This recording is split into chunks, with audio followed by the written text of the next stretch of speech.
Yes, my birds. That is what sunlight feels like. Fantastic. Hmm?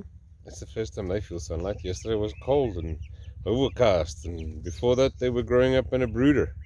These chickens know what sunlight feels like.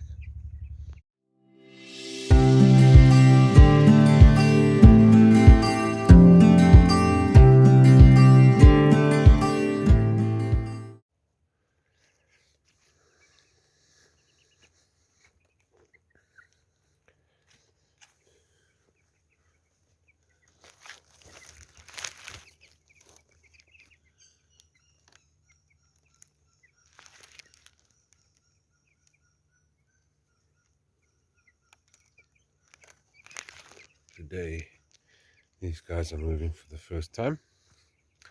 I'll wait for full sunlight to come through so that they don't get caught on the structure. These guys are awake and thirsty and hungry. Morning, everyone. Yeah, they need a fresh patch as well.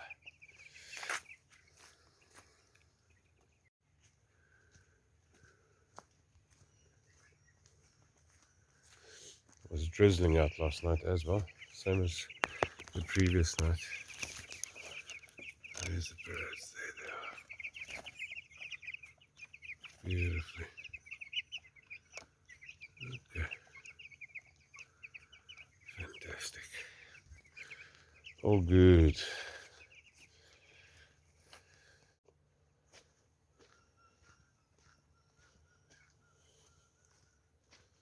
This one's got a double layer. I can't go through this side. Let me open up. Oh, so thirsty.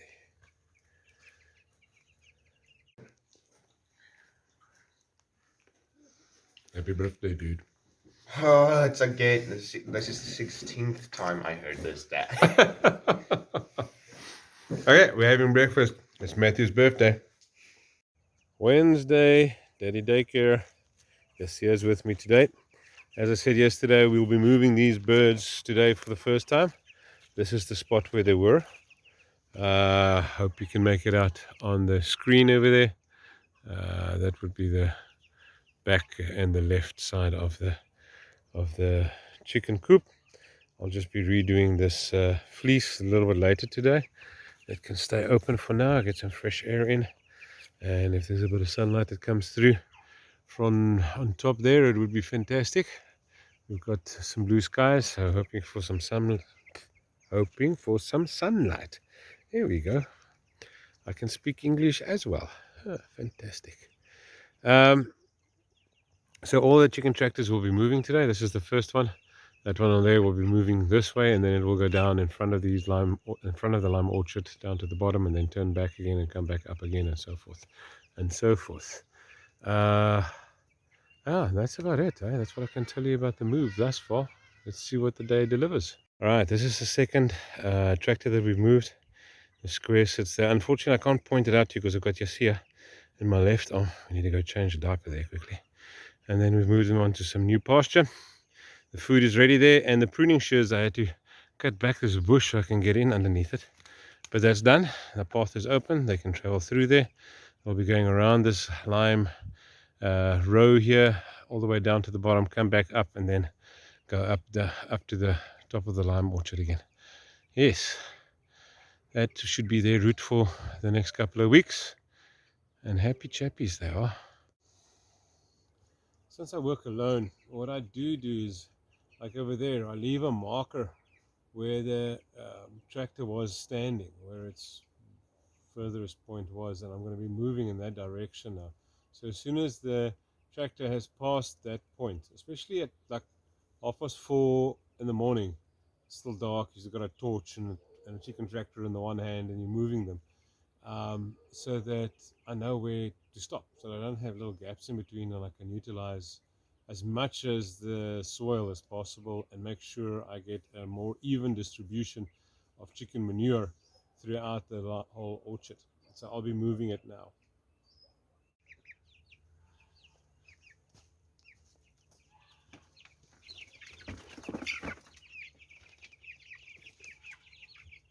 Oh, you beautiful chickens. Plenty of food in here. Plenty of food in here.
Alright, that was a successful move.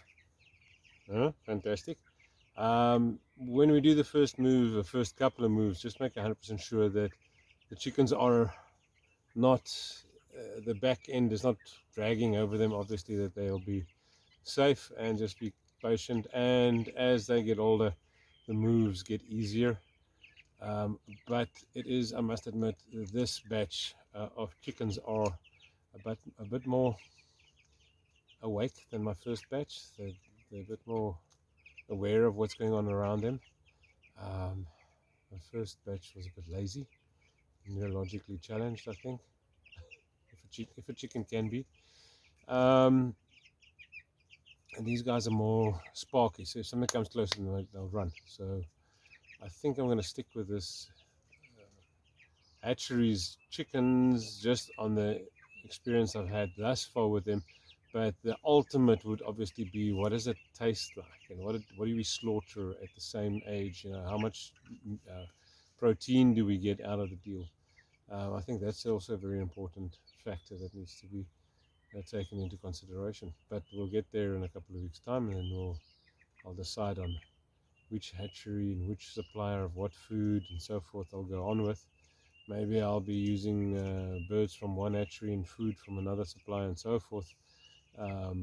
But that's probably still a experiment I'll still be doing in the future. Now the first batch was from one group with their feed. This is now from another group with their feed, and I'm quite happy with the second group thus far.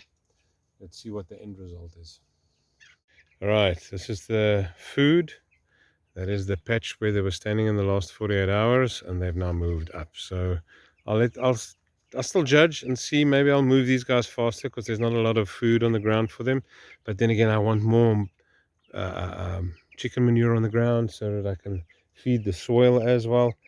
Yeah, I think I'll take it slow with them. We need to save the soil. We need to get life back into the soil for the sake of the earth and these trees and the generations still to come. Into sun. Oh yeah. It's a good life. That's what sunlight feels like. Oh, oh. The birds are getting a fright. It's here. You're giving the birds a fright. Hmm. Hey, my baby. Yeah, give the birds a fright. Ooh. Hey. That's what it feels like. That's good, right? Sunlight.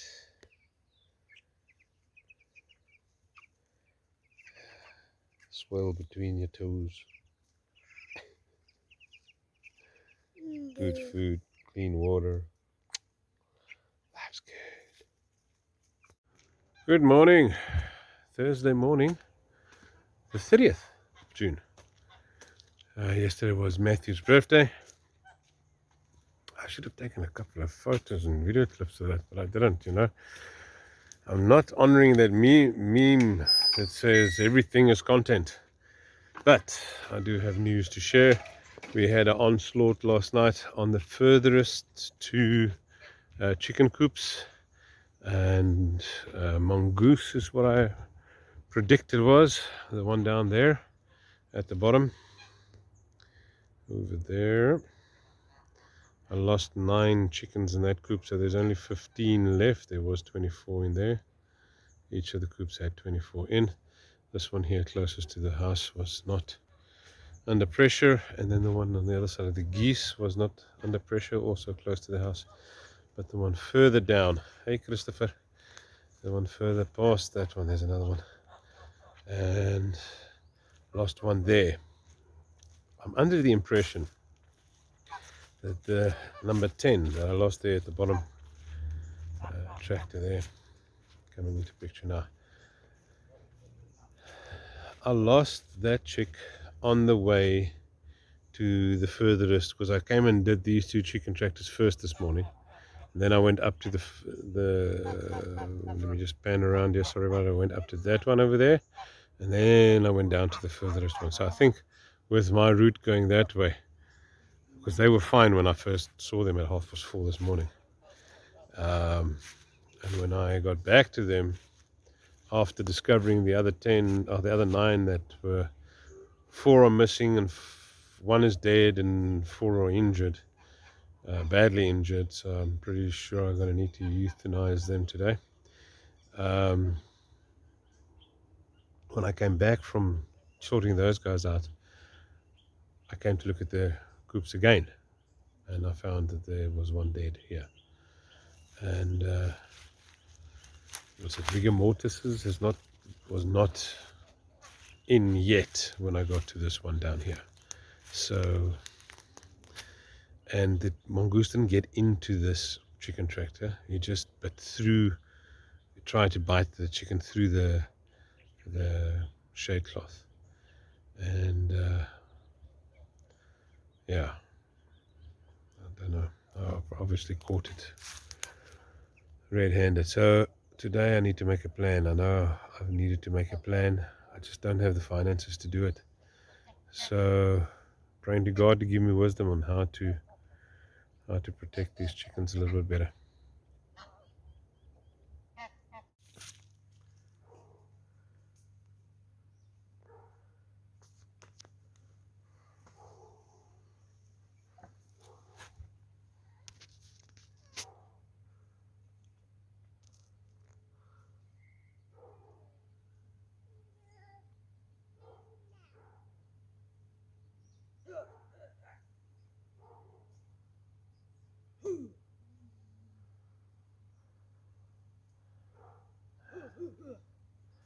Lucian and Yassia are picking up limes that's fallen off the trees. Lucian has to squash them so we can throw them onto the compost heap, so that the enzymes can get into the inside of the limes, get past that oily barrier on the skin, so that the limes can break down easier. He's just supposed to step on them. There we go. We do this every second day as we pick up limes in the orchard. Pick up about a crate and a half every second day. It's about 20-30 kgs.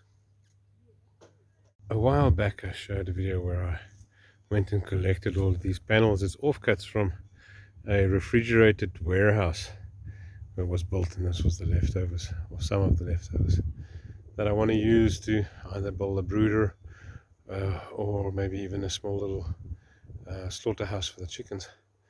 But these panels I'm going to now just stack around the chicken tractors in the evening to try and keep the mongooses out. For now, this is how I'm going to keep the mongooses out.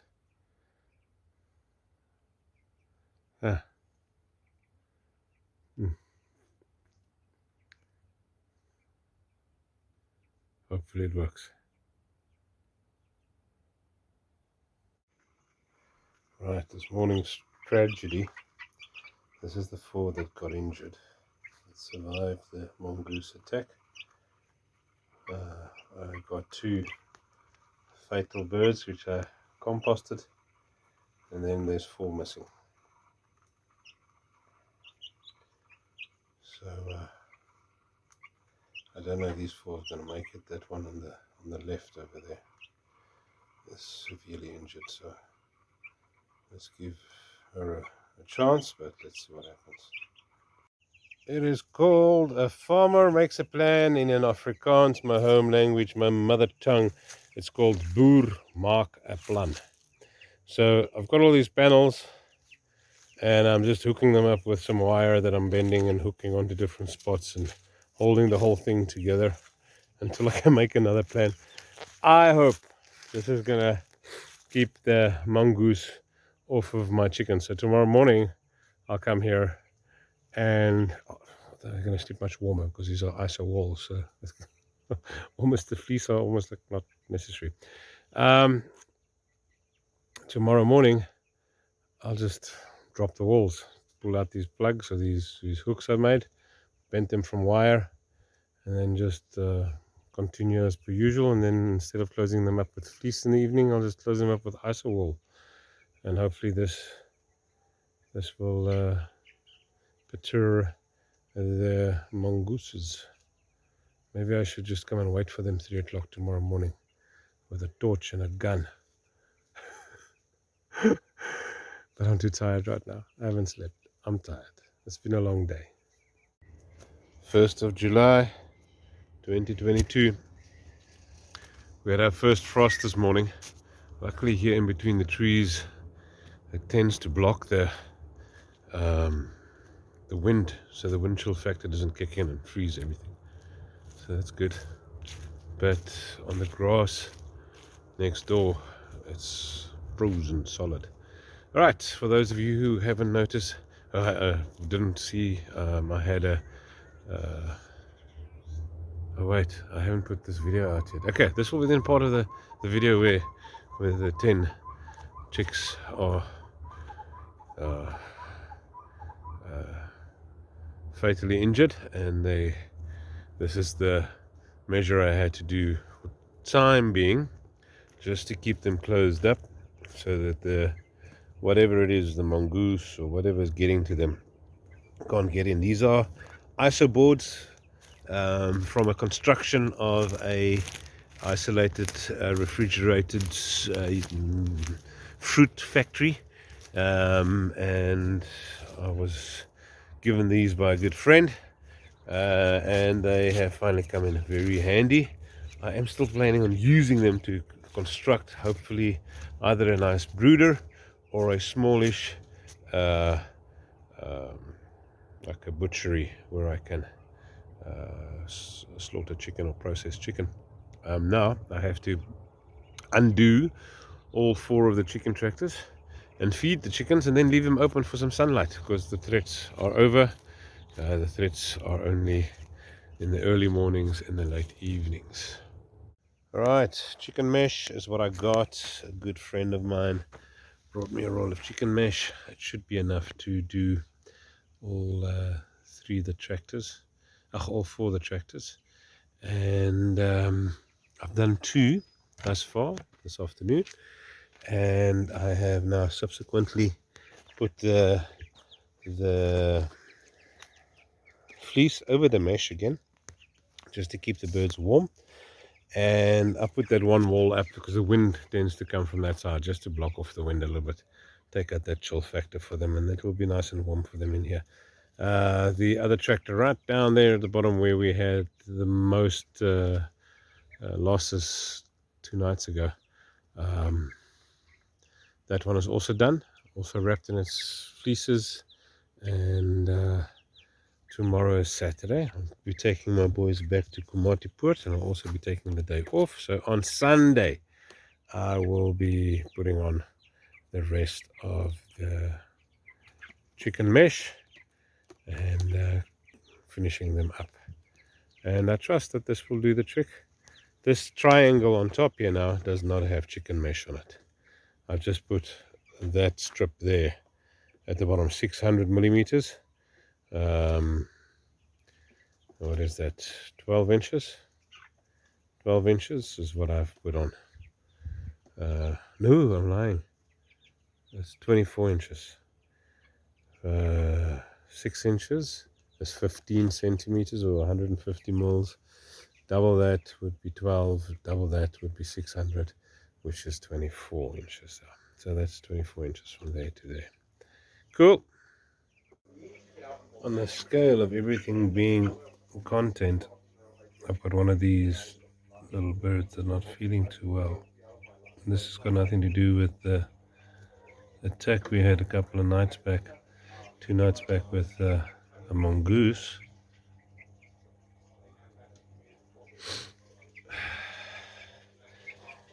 And absolutely has nothing to do with okay, in that blend, for you guys that have watched my previous videos, this is the normal garlic. I've actually used uh, cocoa sugar, which is a much more natural sugar, and homemade apple cider vinegar. It's to boost the gut health and give them a bit of extra glucose just to get going. So I'm hoping to pull this guy through. This was the worst injured one from that survived the mongoose attack. This girl in front of us, and this one's wing is broken. So I'm using the brooder. I did it last time as well, as a medical recovery area, and I've recovered a couple of these guys. I'm hoping to pull this one through as well. I put some aloe into her water yesterday, and that normally does the trick, but this time it's not doing the trick. So giving them the booster, um, cocoa sugar, garlic, and homemade um, apple cider vinegar. Apple cider vinegar being for the gut, uh, antibiotics is in the garlic, and the booster is in the sugar.